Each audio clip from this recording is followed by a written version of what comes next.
আজ Royal Challengers Bengaluru versus Punjab কিংসের মধ্যকার প্রথম সেমিফাইনাল ম্যাচ রয়েছে এবং প্রথম সেমিফাইনাল ম্যাচ হওয়ার আগে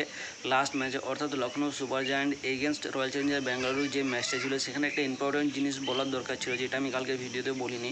হয়তো তোমরা কেউ শুনেছো বা কেউ নাও শুনতে পারো, তো সেটা বলে রাখা ভালো। ঋষভ পান্তকে আমরা একজন উইকেট কিপার ব্যাটসম্যান এবং সে যে স্টাম্পের পেছনে থেকে যে কমেন্ট্রি করে সেই জন্য আমরা তাকে খুবই চিনি, কিন্তু ঋষভ পান্ত একজন ভালো মনেরও মানুষ, সেটা এর আগের ম্যাচে প্রমাণ হয়েছে, এটা তার আগেও প্রমাণ হয়েছে, সেটা আলাদা একটা কথা। তো ঋষভ পান্ত যেটা করেছিল এর আগের ম্যাচে সেটা বলে রাখা ভালো। তো এর আগের ম্যাচে যখন টসে লখনৌ সুপার জায়ান্ট প্রথমে ব্যাট করার সিদ্ধান্ত নেয় এবং প্লেয়ার লিস্ট আদান প্রদান হয়, সেখানে ভুলবশত রয়্যাল চ্যালেঞ্জার্স বেঙ্গালুরু প্রথমে ব্যাট করার প্লেয়ার লিস্ট দিয়ে দিয়েছিল লখনৌ সুপার জায়ান্টের হাতে, এবং তারা যখন সেটা রিয়েলাইজ করে যে আমরা ভুল প্লেয়ার লিস্ট দিয়ে দিয়েছি, সেখানে তারা তখন আর কি অনেকটাই দেরি হয়েছে, কারণ একবার প্লেয়ার লিস্ট দিয়ে দেওয়ার পর সেখানে আর কোনোভাবে কেউই সাহায্য করতে পারে না, আইপিএল নিজে, না থার্ড আম্পায়ার, না গ্রাউন্ড আম্পায়ার, না কোচিং স্টাফ, না অন্য কেউ, কোনোভাবে কোনো রকমভাবে কোনো কিছু করা সম্ভব ছিল না। একমাত্র যদি বিপরীত দলের ক্যাপ্টেন সেখানে যে মঞ্জুরি দেয় তাহলে ভালো, নইলে কিন্তু কোনোভাবে আর প্লেয়ার লিস্ট চেঞ্জ করা সম্ভব হয় না। তো রয়্যাল চ্যালেঞ্জার্স বেঙ্গালুরু স্টাফরা যখন এটা বুঝতে পারে যে তাদের ভুল হয়ে গেছে, তারা যায় আম্পায়ারের কাছে, আম্পায়ার সোজা সাপটা বলে দেয় আমাদের কিছু করার নেই, ঋষভ পান্তের কাছে চলে যাও, ঋষভ পান্ত যদি মঞ্জুর করে তাহলে তোমাদের প্লেয়ার লিস্ট চেঞ্জ করতে পারে, নইলে না। তো এই শুনে রয়্যাল চ্যালেঞ্জার্স বেঙ্গালুরুর কোচিং স্টাফ চলে যায় সোজা সাপটা ঋষভ পান্তের কাছে এবং সেখানে গিয়ে তাকে রিকোয়েস্ট করে যে ভাই আমাদের এরকম একটা ভুল হয়ে গেছে, যে তুমি যদি মঞ্জুরি দাও তাহলে কিন্তু আমরা আমাদের প্লেয়ার লিস্ট চেঞ্জ করতে পারি। তো রয়্যাল চ্যালেঞ্জার্স বেঙ্গালুরু প্রথমে বলে যে প্রথমে ব্যাটিংয়ের যে প্লেয়ার লিস্ট ছিল সেটা দিয়ে দিয়েছিল এবং সেখানে ইম্প্যাক্ট প্লেয়ার হিসাবে রয়েছিল সুয়েশ শর্মা এবং রজত পাটিদার খেলছিল, এবং এটা রয়্যাল চ্যালেঞ্জার্স বেঙ্গালুরুর জন্য একটা ক্ষতিকারক দিক ছিল, কারণ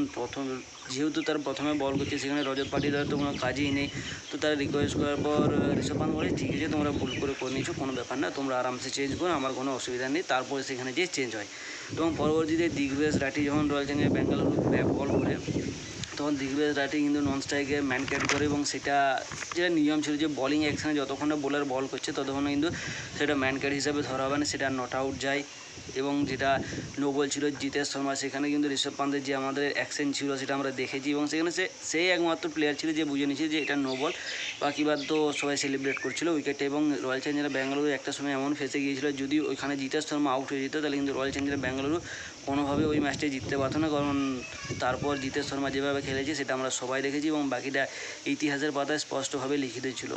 তো জিতেশ শর্মা যেভাবে 85 রানে নট আউট ইনিংস খেলেছিল সেখান থেকেই আরসিবি পুরো ম্যাচে ঘুরে আসে, এবং এই পুরো ম্যাচে ঘুরে আসে বলাটা ভুল, পুরো ম্যাচটাই জিতে যায়। তো আজকে রয়েছে Punjab Kings versus Royal Challengers বেঙ্গালুরুর মধ্যকার প্রথম সেমিফাইনাল ম্যাচ, এবং প্রথম সেমিফাইনাল ম্যাচে আমরা হয়তো আজ যুজবেন্দ্র চাহালকে দেখতে পাবো প্লেয়িং লিস্টে, বাকি বা দুটো টিমেরই প্লেয়িং লিস্ট চেঞ্জ হওয়ার কোনো সম্ভাবনা আছে বলতে আমার মনে হয় না। যতদূর সম্ভব এবি ডিভিলিয়ার্স কিন্তু আজকের ম্যাচে উপস্থিত থাকবে ম্যাচ দেখার জন্য, বাকি বাদ প্লেয়ার লিস্ট একই হতে চলেছে, সেম আমরা দেখতে পাবো